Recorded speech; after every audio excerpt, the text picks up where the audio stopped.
The book of Exodus. It's the second book of the Bible, and it picks up the storyline from the previous book, Genesis, which ended with Abraham's grandson, Jacob, leading his large family of 70 people down to Egypt. Now, Jacob's 11th son, Joseph, had been elevated to second in command over Egypt, and he had saved his whole family in a famine. And so Pharaoh, the king of Egypt, offered the family to come live there as a safe haven. And so eventually Jacob dies there in Egypt, and Joseph and all his brothers do too. About 400 years pass, and the story of the Exodus begins. Now, that name refers to the event that takes place in the first half of the book, Israel's exodus from Egypt. But the book has a second half that takes place at the foot of Mount Sinai. In this video, we'll just focus on the first half, where centuries have passed, and the Israelites were fruitful and multiplied, and they filled the land. Now, this line is a deliberate echo back to the blessing that God gave all humanity back in the Garden of Eden. And it reminds us of the big biblical story so far. Humanity forfeited God's blessing through sin and rebellion, and so God chose Abraham's family as the vehicle through which he would restore his blessing to all the world. But the new Pharaoh does not view Israel as a blessing. He actually thinks this growing Israelite immigrant group is a threat to his power. And so just as in Genesis, humanity rebels against God's blessing, so here Pharaoh attempts to destroy the source of God's blessing, the Israelites. He brutally enslaves them in forced labor,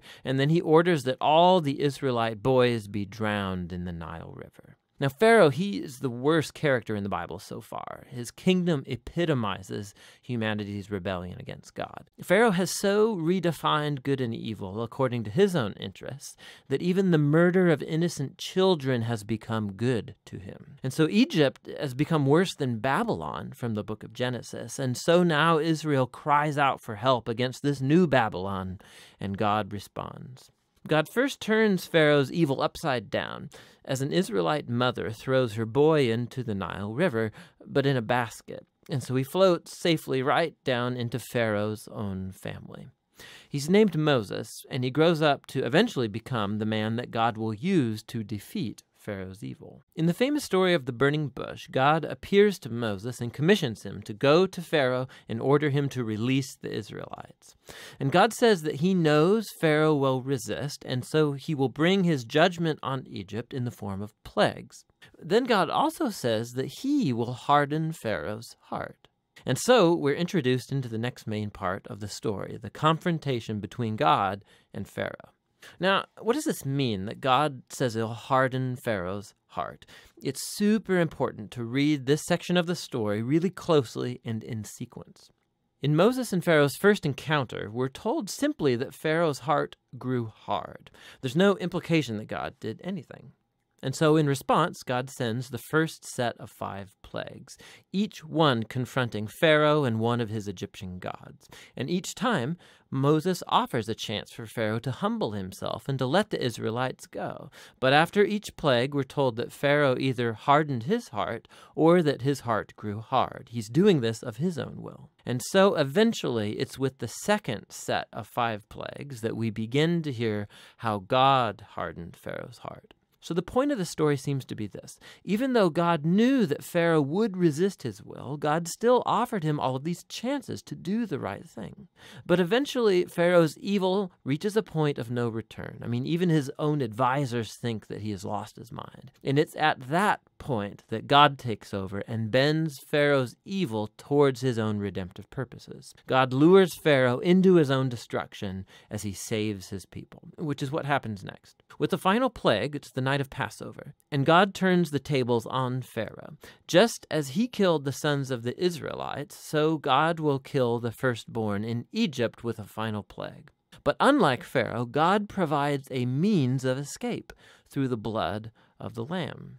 And here the story stops and introduces us in detail to the annual Israelite ritual of Passover. On the night before Israel left Egypt, they sacrificed a young, spotless lamb and painted its blood on the doorframe of their house. And when the divine plague came over Egypt, the houses covered with the blood of the lamb were passed over, and the sun spared. And so every year since, the Israelites have reenacted that night to remember and to celebrate God's justice and his mercy.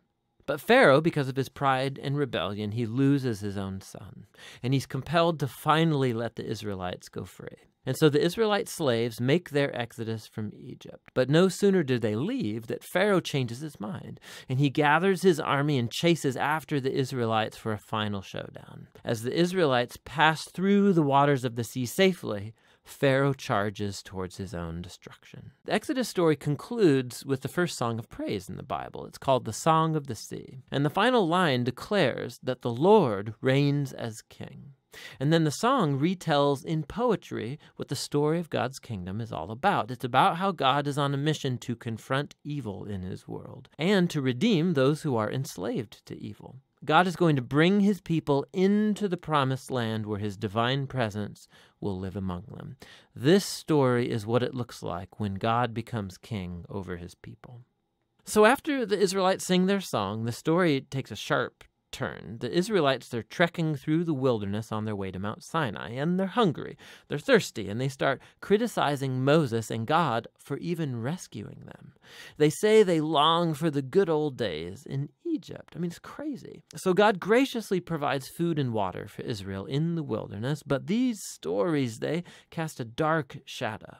And we begin to wonder, could it be that Israel's heart is just as hard as Pharaoh's? We shall see. But for now, that's the first half of the book of Exodus.